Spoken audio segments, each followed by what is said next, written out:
Hi, tubers. Thank you for stopping by again. Today I have something different to talk about, and it's mainly for the vinyl community people who are obsessed like myself with records, LP, vinyl LP.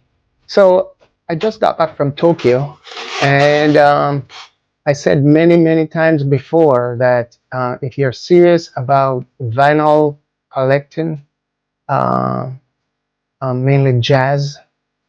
I'm telling you, Japan is the place to go. Um, they got so many record stores in Tokyo, and my favorite place to go in Tokyo is Shinjuku. And there's also another place called Ochanomizu.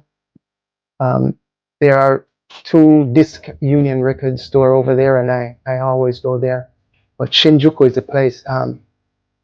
There are several record stores over there in Shinjuku, and I visited some of them, and two of them are like HMV store in Shinjuku, and another one is Disc Union, and some other ones. If you just Google record stores in Tokyo, or specifically record stores in Shinjuku, a whole bunch of them will come up. So you know, take that into account when you're going to Japan, or even if you're still in Japan. So I got some stuff here.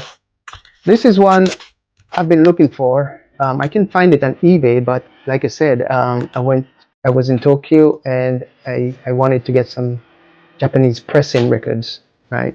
And this one is Chuck Baker out in Chet Baker in New York, Custom LP. And these are all used. This is used. This is a used LP. And here's another Japanese pressing. And this is Makai Tyner. I was listening to one of my favorite YouTube channels, Kenny the Audiophile, and he mentioned this album, and it so happened that I was going to Shinjuku the same day, so I wrote it down, and sure enough, boom, it was right in the bin. So I grabbed it. Another favorite of mine is this one, Angel Eyes by Gene Ammon. So several years ago, I was in London visiting my brother and my mom. And my brother has a jazz fanatic friend. And he was telling us about back in the day, 60s, 70s, when this record came out.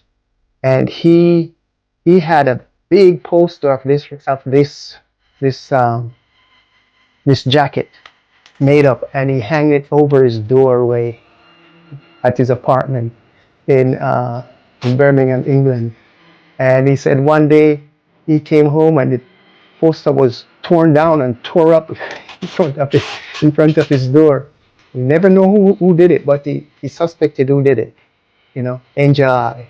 But this is an awesome LP. And Gene Ammon's saxophones, it's so big, man. That guy is coming. When he blows, he just rip it. And here is a Japanese pressing. And another thing, what I'd like to do too, I like to go discover some new artists, while I'm doing stuff, while I'm doing my digging. Previously, I used to just go into record stores and just listen and just buy. And I'm saying, oh no, I was coming out with a lot of records. So I took a step back and I'm saying, wait, am I hoarding record, or am I digging for record that really, that I really would enjoy? So what I've been doing is to have a list when I go record shopping. So I always have a list of records that I want. So when I listen to people like Kenny the Audiophile on YouTube and many others who talk about their 10 best jazz album or 10 best rock album, I take note, and then I go to YouTube or Amazon, and I, listen some clips, and I say, wow, this was good, and this is good, and from there I derive my list, make up my list of ones I would like to get. So that's what I did in Tokyo. But some of these artists I don't know. I just kind of listened and just want to discover some new people. So that's the case. And this guy is Terumasa Hino. This is an awesome album.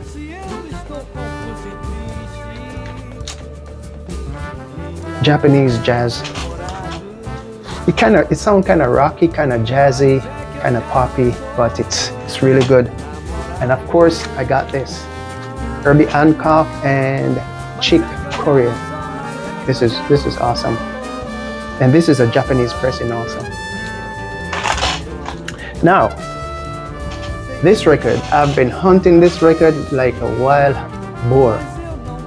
I was in London, when was it? I think August, September last year. And I walked into this record, it's called Simply John or John something record in London. And I was looking through the bin, and this guy had a few Charles Tolliver had a section in there, and I was rifling through it looking for this album.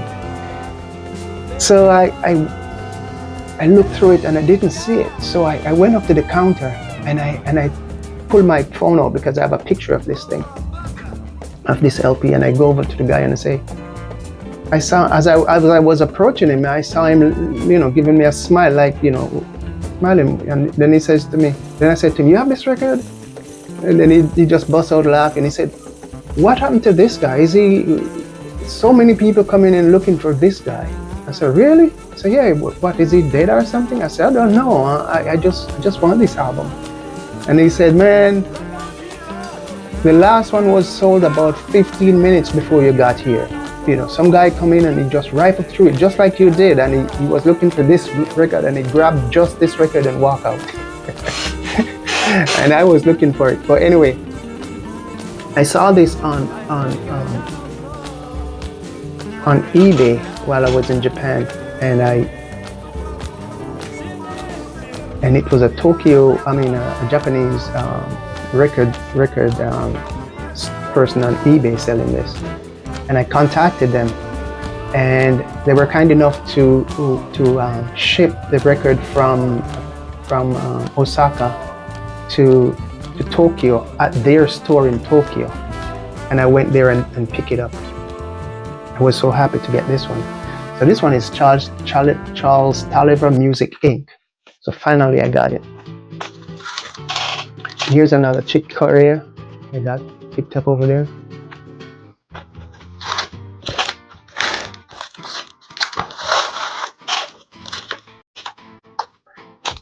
Ron Carter, another good one over there in Japan. And for some reason, the records with the oldies on it, they're always more pricey than anything else. People just love to see the oldies. Well, including me, I love to see the oldies too. But you'll have the same record, same everything, and one has the oldie, one doesn't. The one with the oldie demand more price. So that's just where it go. Now, this lady, Lisa Ono, man, I really like her music. The thing is, I really love Brazilian music, samba, bossa nova. I just love it, and she is really, really awesome.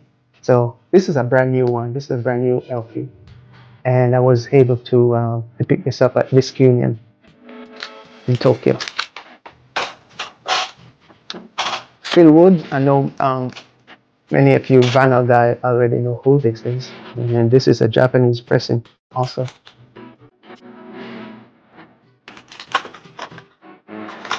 There's another Ron Carter. I couldn't resist. He's one of my favorite bassists.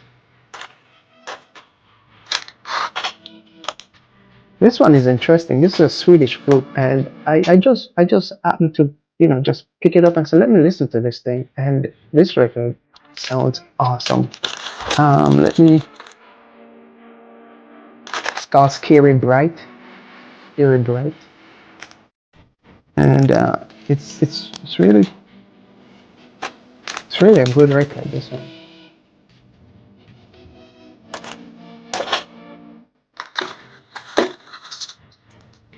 So before I left, I couldn't resist. I went to Barnes and Nobles here locally in Honolulu, and I picked up um,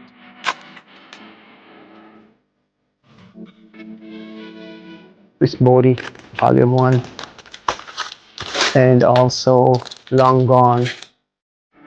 These are two albums that I picked up recently. But my digging in Tokyo was awesome. I really enjoyed it, and I'm looking forward to it again. I mean, I usually put aside 2 3 days just for record shopping, and when I go, I do not go with anyone. I just want to be by myself, and they let you listen to the records. For example, in this union, they will let you listen to like 3 or 4 at a time because there are other people who want to want to listen to records, so they don't want nobody pulling up the turntables, So I understand that. So I just grab my three one I want to listen to, go listen, and I like it. I say, oh, this one, reject this one, and go back and do it all over again. So I put a few days apart. I mean, set a few days aside just for record shopping.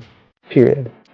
You know, and I first try to go through my list, and if I can't find anything on my list, then that's when I try to listen to some record and discover some new artists. But it's highly recommended that you go with a list, and so you know what you're looking for. I tell you, if you can't find it in Tokyo, man, I'm telling you, they got so many record stores. And one other thing is, they sell new records and used records, right? But the used records, man, in Tokyo, these guys, they are serious. They are serious about their records. The records are pristine. I mean, the jackets, you don't find anything with no big old hole and no split sleeves and no big old dusty records. Just crazy. You know what I mean? So I know I always clean my records after, even no matter how clean they are from the store. And nowadays I've also um, cleaning brand new records because when you open the jacket, you'll see all kind of stuff flying out of a brand new record jacket. You know what I mean? So I just drop it on my ultrasonic over here and just clean them. You know. But in Tokyo, man, when you buy some used record, like this Phil Woods, for example, this is from the '70s, man, and the record is just the jacket is just so clean and no splits, no just just nice. It's used, yes, but you know, um, you'll be happy with it. Happy with well, I am happy with my purchases. So yeah, that's about it. Go digging in Tokyo if you get a chance. London is also a good place to go digging for records. Yeah. Yes. So catch you next time. Bye.